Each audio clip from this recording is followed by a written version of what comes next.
उत्तर प्रदेश के बीजेपी के विधायक संगीत सोम पर 2013 के मुजफ्फरनगर दंगों के सिलसिले में 2 मुकदमे हुए थे। इसमें से एक मुकदमा बंद कर दिया गया है और एक चल रहा है। जो बंद हुआ है उसकी क्लोजर रिपोर्ट पुलिस ने 2017 में ही दी थी, लेकिन फैसला अब आया है। पुलिस ने कहा कि संगीत सोम के खिलाफ कोई सबूत नहीं मिला। इस केस की शिकायत इंस्पेक्टर सुबोध कुमार सिंह ने दर्ज कराई थी, जिनकी बुलंदशहर में हत्या कर दी गई थी। मुकदमा इस बात को लेकर दर्ज कराया गया था मुजफ्फरनगर वाले मामले में कि कवाल कस्बे में सचिन और गौरव नाम के 2 नवयुवकों की मौत के बाद फेसबुक पर फेक वीडियो फॉरवर्ड कर नफरत फैलाने की कोशिश की गई। यह वीडियो शायद पाकिस्तान के किसी तालिबान प्रभावित इलाके का था, जिसे मुजफ्फरनगर का बताकर किसी ने पोस्ट किया और संगीत सोम ने वो वीडियो फॉरवर्ड कर दिया। संगीत सोम के वीडियो को 200 लोगों ने लाइक किया या आगे बढ़ाया था। संगीत सोम और इन 200 लोगों के खिलाफ एफआईआर हुई थी। उस वक्त इलाके के दारोगा सुबोध कुमार सिंह इसके वादी थे। अप्रैल 2017 में पुलिस ने अदालत में केस बंद करने की दरख्वास्त दी और कहा कि संगीत सोम के खिलाफ सबूत नहीं मिला है, क्योंकि अमेरिका में फेसबुक के ऑफिस से इसकी तस्दीक करने के लिए मेल भेजी गई, लेकिन वो लोग कोई जवाब नहीं दे रहे हैं। यकीन नहीं होता कि फेसबुक ने जवाब नहीं दिया। ऐसे मामलों में तो केंद्रीय मंत्री रविशंकर प्रसाद ही कई पत्र लिख चुके होते और प्रेस कॉन्फ्रेंस कर चुके होते। सीरियसली, क्या दूसरे मामले में सरकार इतनी आसानी से स्वीकार कर लेती?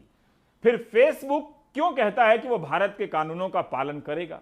एक तरफ सरकार जो चाहती है वो अकाउंट बंद करवा देती है, और विधायक संगीत सोम के मामले में उसे फेसबुक से जवाब नहीं मिला। देखा जाना चाहिए कि क्या पुलिस ने फेसबुक से जवाब ना मिलने के कारण ही कहा कि कोई सबूत नहीं है, या और भी जांच की है। 2 पन्नों के फैसले में अदालत ने कहा है कि बार बार नोटिस भेजने के बाद भी मूल शिकायतकर्ता सुबोध कुमार सिंह हाजिर नहीं हुए। कोर्ट ने आगे कहा कि अदालत को बाद में बताया गया कि सुबोध कुमार सिंह की बुलंदशहर जिले में दंगे के दौरान मौत हो गई। अदालत ने केस को बंद करने की इजाजत देते वक्त अपने ऑर्डर में लिखा है कि चूंकि पुलिस की फाइनल रिपोर्ट पर किसी ने आपत्ति नहीं की है और वादी सुबोध कुमार सिंह भी अब जिंदा नहीं है, इसलिए अदालत केस बंद कर रही है। मैं तब भी कहता था, जब मैं जेल इन लोगों ने भेजा, मैं तब भी कहता था कि जिस दिन इसकी जांच होगी ये दूध का दूध और पानी का पानी हो जाएगा। ये फर्जी मुकदमा हम पे लगा रहे हैं, फर्जी हमें जेल भेज रहे हैं। इन्हें पब्लिक तो जवाब देगी ही देगी, इन्हें भगवान भी जवाब देगा। आज वो ही हुआ है। इन्होंने एसआईटी गठित इनकी की हुई थी, किसी और सरकार ने नहीं करी थी। उस एसआईटी ने एफआईआर लगाई उसमें कि इसमें संगीत सोम को कोई दोषी नहीं पाया जाता, ना कोई दोष है, ना कोई प्रमाण उनके खिलाफ मिलता है। सुबोध कुमार सिंह की बुलंदशहर में हत्या कर दी गई थी। उन्होंने संगीत सोम और 200 लोगों के खिलाफ दंगों से जुड़े एक मामले में शिकायत कराई थी। यह बात हत्या के समय प्रमुखता से नहीं उठी थी। परिवार के सदस्यों को भी इसकी जानकारी नहीं थी। यह ऐसा संयोग है जो बहुत सवाल खड़े कर रहा है।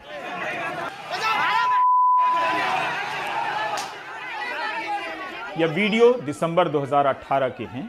बुलंदशहर के चिंगरावटी में भीड़ ने ईंट पत्थरों से पुलिस की चौकी पर हमला कर दिया। पुलिस भागने लगी। इस भीड़ ने इंस्पेक्टर सुबोध कुमार सिंह को चपेटे में ले लिया और मार दिया। आज तक सुबोध कुमार सिंह की पिस्टल बरामद नहीं हुई है। सुबोध कुमार सिंह की हत्या हो गई। इस घटना की जांच के लिए एसआईटी बनी। 3300 पन्ने की केस डायरी लिखी गई, 103 पन्नों की चार्जशीट। 43 लोग जेल गए, 5 जेल में अब भी हैं। 38 लोग जमानत पर बाहर आए। बजरंग दल से लेकर विश्व हिंदू परिषद से जुड़े लोगों के नाम आए। सितंबर 2019 में इलाहाबाद हाईकोर्ट ने बजरंग दल के स्थानीय नेता योगेश राज को जमानत दे दी, मुख्य अभियुक्त को। उसके पहले अगस्त 2019 में 7 और आरोपी जमानत पर बाहर आ गए। इसमें बीजेपी युवा मोर्चा के शिखर अग्रवाल भी हैं, जिनका खूब स्वागत हुआ और भारत माता की जय के नारे लगे थे। मातरम, मातरम, मातरम। वही पुलिस, वही यूपी, मगर इंस्पेक्टर सुबोध कुमार सिंह की हत्या के मामले में उसने न्याय की थका देने वाली प्रक्रिया का सहारा लिया, ताकि इंसाफ मांगने वाले थक जाएं। हत्यारे हीरो बनकर घूम रहे होंगे और इंसाफ मांगने वाला हताशा की सजा से गुजर रहा होगा। आखिर पुलिस को केस बंद करने की रिपोर्ट क्यों दायर करनी पड़ी? क्या उसके इस फैसले को लेकर संदेह नहीं हो सकता था कि सरकार बीजेपी की है और बीजेपी के विधायक के खिलाफ क्लोजर रिपोर्ट फाइल हो रही है? और पुलिस कह रही है कि उसे कोई आपत्ति नहीं है। फेसबुक ने क्यों नहीं जवाब दिया और इस बारे में कानून क्या कहता है, हमने वकील विराग गुप्ता से बात की। देखिए, मैं इस पूरे मामले को, चूंकि मेरे पास यह सामने नहीं है कि सरकार ने फेसबुक से कैसे पूछा, फेसबुक ने क्या जवाब दिया, लेकिन जो न्यूज़ रिपोर्ट्स हैं जो मैंने देखा उसके बेसिस पे ऐसा लगता है कि फेसबुक ने ये कहा कि 1 साल से ज़्यादा पुराना मामला है, इसलिए डेटा उनके पास नहीं है। लेकिन इस पूरे मामले पर 3 पहलू हैं। पहला यह पहलू है कि भारत के अधिकारी अमेरिका के फेसबुक अधिकारियों से बात कर रहे हैं। दूसरा पहलू ये है कि फेसबुक ने डेटा क्यों नहीं दिया, और तीसरा पहलू ये है कि 1 साल के बाद क्या डेटा डिलीट हो जाता है। तो इस बारे में पहले ये समझना ज़रूरी है कि अगर भले ही किसी ने अपना अकाउंट डिलीट कर दिया हो या कोई फेसबुक पोस्ट डिलीट कर दिया हो या वीडियो डिलीट कर दिया हो, उसके बावजूद भी डेटा फेसबुक के पास हमेशा रहता है। और फेसबुक को अगर भारत सरकार ने किसी कानूनी कार्रवाई की वजह से या इन्फोर्समेंट एजेंसीज ने अगर फेसबुक से डेटा मांगा है तो यह उनकी जवाबदेही बनती है कि वह उस फेसबुक पोस्ट को दें। अगर उन्होंने नहीं दिया तो यह साबित करता है कि उनसे पूरी ताकत से इस इंफॉर्मेशन को नहीं मांगा गया।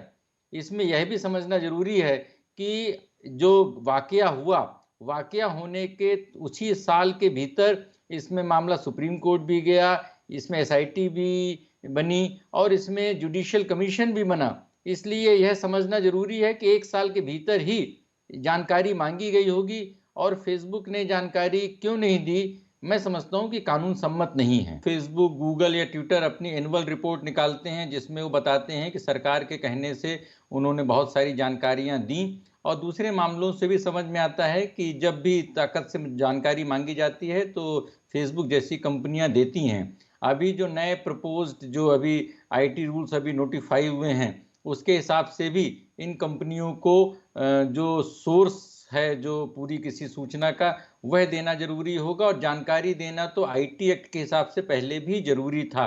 जो नए रूल्स बने हैं उसके अनुसार अब भारत में ही इनके अधिकारी रहेंगे, इसलिए भारत से भी सूचना ली जानी चाहिए। जिस तरह संयोग के कारण इंस्पेक्टर सुबोध कुमार सिंह की याद आ गई, उसी तरह कानपुर की एक घटना संयोग से कुछ ज्यादा लगती है।